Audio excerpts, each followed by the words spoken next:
ನಮಸ್ಕಾರ ವೀಕ್ಷಕರೇ, ನೀವು ಕಳೆದ ಕೆಲವು ದಿನಗಳಿಂದ ಗಮನಿಸುತ್ತಿರಬಹುದು, ನಿಮ್ಮ ಸುತ್ತಮುತ್ತ ಎಲ್ಲವೂ ಅನಿರೀಕ್ಷಿತವಾಗಿ ನಡೆಯುತ್ತಿದೆ. ರಾತ್ರಿ ಸರಿಯಾಗಿ ನಿದ್ದೆ ಬರ್ತಿಲ್ವಾ? ಅಥವಾ ಪದೇ ಪದೇ ಒಂದೇ ರೀತಿಯ ಸಂಖ್ಯೆಗಳು ಕಾಣಿಸ್ತಿವೆಯಾ? ನೋಡಿ ವೀಕ್ಷಕರೇ, ನಾವು ಈಗ 2026ರಲ್ಲಿದ್ದೇವೆ. ಈ ವರ್ಷವು ಜ್ಯೋತಿಷ್ಯ ಶಾಸ್ತ್ರದ ಪ್ರಕಾರ ಪರಿವರ್ತನಾ ವರ್ಷ. ಬ್ರಹ್ಮಾಂಡವು ನಿಮಗೆ ದೊಡ್ಡ ತಿರುವು ನೀಡುವ ಮೊದಲು ಕೆಲವು ಲಕ್ಷಣಗಳನ್ನು ತೋರಿಸುತ್ತದೆ. ವೀಕ್ಷಕರು, ಇವತ್ತಿನ ಈ ವಿಶೇಷ ವಿಡಿಯೋದಲ್ಲಿ ನಾವು ಆ ಒಂದು ಮಹಾಲಕ್ಷಣ ಯಾವುದು, ಅದು ನಿಮ್ಮ ರಾಶಿಯ ಮೇಲೆ ಹೇಗೆ ಪ್ರಭಾವ ಬೀರುತ್ತೆ ಮತ್ತು ಆ ಲಕ್ಷಣ ಕಂಡಾಗ ನೀವು ಮಾಡಬೇಕಾದ ಆ ಒಂದು ರಹಸ್ಯ ಕೆಲಸ ಏನು ಅನ್ನೋದನ್ನು ಎಳೆಯಾಗಿ ಬಿಡಿಸಿ ಹೇಳ್ತೀನಿ. ವೀಕ್ಷಕರು, ಇದು ನಿಮ್ಮ ಜೀವನದ ದಿಕ್ಕನ್ನೇ ಬದಲಿಸುವ ವಿಡಿಯೋ. ತಾಳ್ಮೆಯಿಂದ ಕೊನೆಯವರೆಗೂ ನೋಡಿ. ವೀಕ್ಷಕರು, ಯಾಕೆ ಈ ಲಕ್ಷಣಗಳು ನಿಮ್ಮಲ್ಲಿ ಕಾಣಿಸಿಕೊಳ್ಳುತ್ತವೆ? ಜೂನ್ 2026ರಲ್ಲಿ ದೇವಗುರು ಬೃಹಸ್ಪತಿ ಉಚ್ಚನಾಗುತ್ತಿದ್ದಾನೆ ಮತ್ತು ಶನಿದೇವನು ಮೀನರಾಶಿಯ ಪರಾಕಾಷ್ಠೆಯಲ್ಲಿದ್ದಾನೆ. ಈ ಎರಡು ಮಹಾಗ್ರಹಗಳ ಶಕ್ತಿಯು ಸಂಘರ್ಷಕ್ಕೊಳಗಾದಾಗ ನಿಮ್ಮ ದೇಹ ಮತ್ತು ಮನಸ್ಸಿನಲ್ಲಿ ಕೆಲವು ಬದಲಾವಣೆಗಳಾಗುತ್ತವೆ. ವೀಕ್ಷಕರ, ಮೊದಲ ಲಕ್ಷಣ ನೋಡುವುದಾದರೆ ಸಮಯದ ಭ್ರಮೆ. ನಿಮಗೆ ಕೆಲಸ ಮಾಡಲು ಸಮಯ ಸಾಲುತ್ತಿಲ್ಲ ಅನಿಸುವುದು ಅಥವಾ ಇದ್ದಕ್ಕಿದ್ದಂತೆ ಸಮಯ ನಿಂತು ಹೋದಂತೆ ಭಾಸವಾಗುವುದು. ಇದು ನಿಮ್ಮ ಜಾತಕದ 8ನೇ ಮತ್ತು 12ನೇ ಮನೆಗಳು ಆಕ್ಟಿವೇಟ್ ಆಗುತ್ತಿವೆ ಎಂಬುದರ ಲಕ್ಷಣ. ಇನ್ನು ಎರಡನೆಯ ಲಕ್ಷಣ ಕನಸುಗಳ ತೀವ್ರತೆ. ಇದು ಕೇವಲ ಕನಸಲ್ಲ ವೀಕ್ಷಕರೇ, ಇದು ಶನಿ ಮತ್ತು ಗುರುವಿನ ಸಂದೇಶ. ನಿಮ್ಮ ಜೀವನದಲ್ಲಿ ದೊಡ್ಡ ಹಣಕಾಸಿನ ಬದಲಾವಣೆ ಬರುವ ಮುನ್ನ ಈ ಲಕ್ಷಣಗಳು ಕಾಣಿಸಿಕೊಳ್ಳುತ್ತವೆ. ವೀಕ್ಷಕರು, ಈಗ ನಾನು ಹೇಳುವ ಆ ಒಂದು ಲಕ್ಷಣವನ್ನು ಗಮನಿಸಿ. ನಿಮ್ಮ ಹಳೆಯ ಅಭ್ಯಾಸಗಳನ್ನು ಅಥವಾ ಹಳೆಯ ಸಂಬಂಧಗಳನ್ನು ಇದ್ದಕ್ಕಿದ್ದಂತೆ ಕಳಚಿ ಬೀಳುವುದು. ನೀವು ತುಂಬ ಇಷ್ಟಪಡುತ್ತಿದ್ದ ಕೆಲಸ ಈಗ ಬೇಸರ ತರುತ್ತಿದೆಯಾ? ನೀವು ನಂಬಿದ್ದ ವ್ಯಕ್ತಿಗಳು ನಿಮ್ಮಿಂದ ದೂರವಾಗುತ್ತಿದ್ದಾರಾ? ಇದನ್ನು ನೋಡಿ ಹೆದರಬೇಡಿ. ಇದು 2026ರಲ್ಲಿ ಶನಿದೇವನು ನಿಮ್ಮ ಜೀವನದ ಕಸವನ್ನು ಗುಡಿಸಿ ಹಾಕುತ್ತಿದ್ದಾನೆ ಎಂದರ್ಥ. ವೀಕ್ಷಕರೇ, ಬ್ರಹ್ಮಾಂಡವು ನಿಮಗೆ ಹೊಸ ಜಾಗವನ್ನು ಸೃಷ್ಟಿ ಮಾಡಿಕೊಡ್ತಿದೆ. ಯಾರ ಜೀವನದಲ್ಲಿ ಈ ಒಂಟಿತನ ಅಥವಾ ಬದಲಾವಣೆಯ ಹಸಿವು ಕಾಣಿಸಿಕೊಳ್ಳುತ್ತಿದೆಯೋ ಅವರು ಈ 2026ರ ಅಂತ್ಯಕ್ಕೆ ಶ್ರೀಮಂತರಾಗುವ ಅಥವಾ ದೊಡ್ಡ ಯಶಸ್ಸು ಕಾಣುವ ಮೊದಲ ಲಕ್ಷಣವಿದು. ವೀಕ್ಷಕರು, ಈಗ ನಾವು ಈ ವಿಡಿಯೋದ ಅಸಲಿ ಭಾಗಕ್ಕೆ ಬಂದಿದ್ದೇವೆ. ಈ ಬದಲಾವಣೆಯ ಲಕ್ಷಣಗಳು ನಿಮ್ಮ ರಾಶಿಯ ಮೇಲೆ ಹೇಗೆ ಪ್ರಭಾವ ಬೀರುತ್ತದೆ, ನಿಮ್ಮ ಜಾತಕದ ಯಾವ ಮನೆಯಲ್ಲಿ ಗ್ರಹಗಳು ಯುದ್ಧ ಮಾಡುತ್ತಿವೆ ಅನ್ನೋದನ್ನು ಈಗ ಎಳೆಯಾಗಿ ನೋಡೋಣ. ಮೊದಲಿಗೆ ಅಗ್ನಿ ತತ್ವದ ರಾಶಿಗಳು. ಅಗ್ನಿ ತತ್ವದ ರಾಶಿಗಳು ಯಾವುವು ಎಂದರೆ ಮೇಷ, ಸಿಂಹ ಮತ್ತು ಧನು. ಈ ರಾಶಿಗಳು ಎಂದರೆ ಅತೀಂದ್ರಿಯ ಶಕ್ತಿ ಮತ್ತು ಕ್ರೋಧದ ಲಕ್ಷಣ. ಅಗ್ನಿ ತತ್ವದ ರಾಶಿಯವರೇ 2026ರಲ್ಲಿ ನಿಮಗೆ ಕಾಣಿಸಿಕೊಳ್ಳುವ ಲಕ್ಷಣವೆಂದರೆ ಅನಿಯಂತ್ರಿತ ಆವೇಶ ಅಥವಾ ಎನರ್ಜಿ ಶಿಫ್ಟ್. ಮಂಗಳ ನಿಮ್ಮ ಅಧಿಪತಿಯಾಗಿರುವುದರಿಂದ 2026ರಲ್ಲಿ ಗುರುವಿನ ಉಚ್ಚಸ್ಥಿತಿಯು ನಿಮ್ಮ ಜಾತಕದ 5ನೇ ಮತ್ತು 9ನೇ ಮನೆಯಲ್ಲಿ ಆಕ್ಟಿವೇಟ್ ಮಾಡುತ್ತದೆ. ಇದ್ದಕ್ಕಿದ್ದಂತೆ ನಿಮಗೆ ಹಳೆಯ ಕೆಲಸಗಳು ಸಾಕು ಎನಿಸುವುದು, ಹೊಸ ಸಾಹಸಕ್ಕೆ ಕೈ ಹಾಕಬೇಕು ಎಂಬ ಹಠ ಉಂಟಾಗುವುದು, ನಿಮ್ಮ ದೇಹದಲ್ಲಿ ಉಷ್ಣಾಂಶ ಹೆಚ್ಚಾಗುವುದು ಅಥವಾ ತಲೆನೋವು ಕಾಣಿಸಿಕೊಳ್ಳುವುದು ಇದರ ಲಕ್ಷಣ. ಇದು ನೀವು ಕೇವಲ ಕೆಲಸಗಾರರಾಗಿ ಉಳಿಯದೆ ಒಬ್ಬ ಲೀಡರ್ ಆಗಿ ಹೊರಹೊಮ್ಮುವ ಸಂಕೇತ.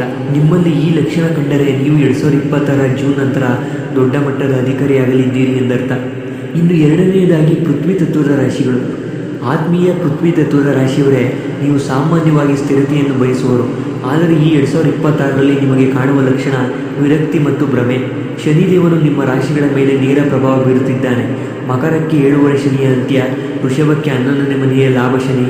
ನೀವು ಎಷ್ಟೇ ಹಣ ಗಳಿಸಿದರೂ ತೃಪ್ತಿ ಸಿಗದಿರುವುದು, ಆಸ್ತಿ ಮತ್ತು ಸೈಟುಗಳ ಬಗ್ಗೆ ಅತಿಯಾದ ಚಿಂತನೆ ಮಾಡುವುದು ಇದರ ಲಕ್ಷಣ. ಹಳೆಯ ಆಸ್ತಿ ಮಾರಾಟ ಮಾಡುವ ಅಥವಾ ಹೊಸ ಮನೆ ಕಟ್ಟುವ ಕನಸು ಪದೇ ಪದೇ ಬೀಳುವುದು ಈ ದೊಡ್ಡ ತಿರುವಿನ ಮುನ್ಸೂಚನೆ. ವೀಕ್ಷಕರೇ, ನೀವು ವೈರಾಗ್ಯದಿಂದ ಹೊರಬಂದು ಅತಿ ದೊಡ್ಡ ಆಸ್ತಿಯ ಒಡೆಯರಾಗುವ ಕಾಲವಿದು. ಜೂನ್ ನಂತರ ನಿಮ್ಮ ಸಹಿ ಮಾಡುವ ಪೆನ್ನಿಗೆ ಶಕ್ತಿ ಬರಲಿದೆ. ಇನ್ನು ಮೂರನೆಯದಾಗಿ ವಾಯುತತ್ವ ರಾಶಿಗಳು. ಮಿಥುನ, ತುಲಾ ಮತ್ತು ಕುಂಭ. ಆತ್ಮೀಯ ವಾಯುತತ್ವದ ರಾಶಿಯವರೇ, ನಿಮ್ಮಲ್ಲಿ ಕಾಣುವ ಲಕ್ಷಣ ನಿದ್ರಾಹೀನತೆ ಮತ್ತು ಆಲೋಚನೆಗಳ ಸುನಾಮಿ. ರಾಹು ಈಗ ಕುಂಭರಾಶಿಯಲ್ಲಿದ್ದಾನೆ. ಇದು ನಿಮ್ಮ ಬೌದ್ಧಿಕ ಮಟ್ಟವನ್ನು ಕೆರಳಿಸುತ್ತದೆ. ವೀಕ್ಷಕರ, ರಾತ್ರಿ 2 ಗಂಟೆಯಾದರೂ ನಿದ್ರೆ ಬರುವುದಿಲ್ಲ. ಮೆದುಳಿನಲ್ಲಿ ಸಾವಿರಾರು ಐಡಿಯಾಗಳು ಓಡುತ್ತಿರುತ್ತವೆ. ಹೊಸ ತಂತ್ರಜ್ಞಾನ ಅಥವಾ ಸೋಷಿಯಲ್ ಮೀಡಿಯಾದಲ್ಲಿ ಏನನ್ನಾದರೂ ಸಾಧಿಸಬೇಕು ಎಂಬ ಹಂಬಲ ಇದರ ಲಕ್ಷಣ. ಈ ಲಕ್ಷಣ ಕಂಡರೆ ನೀವು ಜಗತ್ತೇ ಮೆಚ್ಚುವಂತಹ ಸಾಧನೆ ಮಾಡಲಿದ್ದೀರಿ ಎಂದರ್ಥ. ವೀಕ್ಷಕರೇ, ನಿಮ್ಮ ಬುದ್ಧಿವಂತಿಕೆ ನಿಮಗೆ ಕೋಟಿ ಕೋಟಿ ಹಣ ತಂದುಕೊಡಲಿದೆ. ರಾಹು ನಿಮ್ಮನ್ನು ಜಾಗತಿಕ ಮಟ್ಟದಲ್ಲಿ ಗುರುತಿಸುವಂತೆ ಮಾಡುತ್ತಿದ್ದಾನೆ ಈ ವರ್ಷ. ಇನ್ನು ನಾಲ್ಕನೆಯದಾಗಿ ಜಲತತ್ವ ರಾಶಿಗಳು. ಕಟಕ, ವೃಶ್ಚಿಕ ಮತ್ತು ಮೀನ. ಆತ್ಮೀಯ ಜಲತತ್ವದ ರಾಶಿಯವರೇ, ನೀವು ಅತ್ಯಂತ ಅದೃಷ್ಟವಂತರು ಮತ್ತು ಅಷ್ಟೇ ಸಂಘರ್ಷದಲ್ಲಿರುವವರು. ನಿಮ್ಮ ಲಕ್ಷಣ ಕಣ್ಣೀರು ಮತ್ತು ಅಂತರ್ಮುಖಿತನ. ಗುರು ಕರ್ಕಾಟಕದಲ್ಲಿ ಉಚ್ಚನಾಗುತ್ತಿದ್ದಾನೆ, ಶನಿ ಮೀನದಲ್ಲಿದ್ದಾನೆ. ಇದು ಜೀವನದ ಅತಿ ದೊಡ್ಡ ಕ್ರಮದ ಲೆಕ್ಕಾಚಾರದ ಸಮಯ. ವೀಕ್ಷಕರೇ, ಕಾರಣವಿಲ್ಲದೆ ಅಳುಬರುವುದು, ಒಂಟಿಯಾಗಿರಲು ಇಷ್ಟಪಡುವುದು ಅಥವಾ ಇದ್ದಕ್ಕಿದ್ದಂತೆ ದೈವಿಕ ಶಕ್ತಿಯ ಅನುಭವ ಆಗುವುದು ಇದರ ಲಕ್ಷಣ. ನಿಮ್ಮ ಜೀವನದ ಹಳೆಯ ವ್ಯಕ್ತಿಗಳು ನಿಮ್ಮಿಂದ ದೂರವಾಗುತ್ತಿದ್ದರೆ ಅಂದರೆ ಅದು ನಿಮ್ಮ ಪಾಲಿನ ಶುಭ ಲಕ್ಷಣ. ದೇವಗುರು ಬೃಹಸ್ಪತಿ ನಿಮ್ಮನ್ನು ಆಶೀರ್ವದಿಸಲು ಸಿದ್ಧನಾಗಿದ್ದಾನೆ.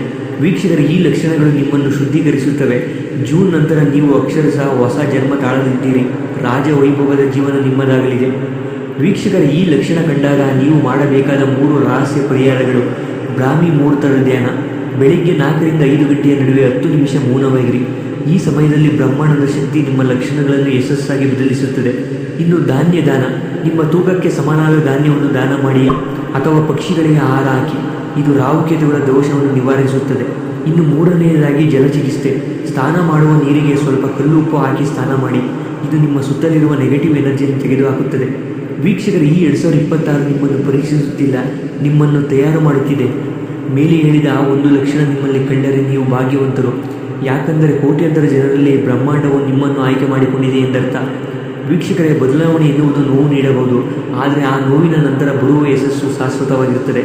ಈ 2026 ಜೂನ್ ನಂತರ ಉಚ್ಚ ಗುರುವಿನ ಕೃಪೆಯಿಂದ ನಿಮ್ಮ ಜೀವನದಲ್ಲಿ ಸೂರ್ಯೋದಯವಾಗಲಿದೆ.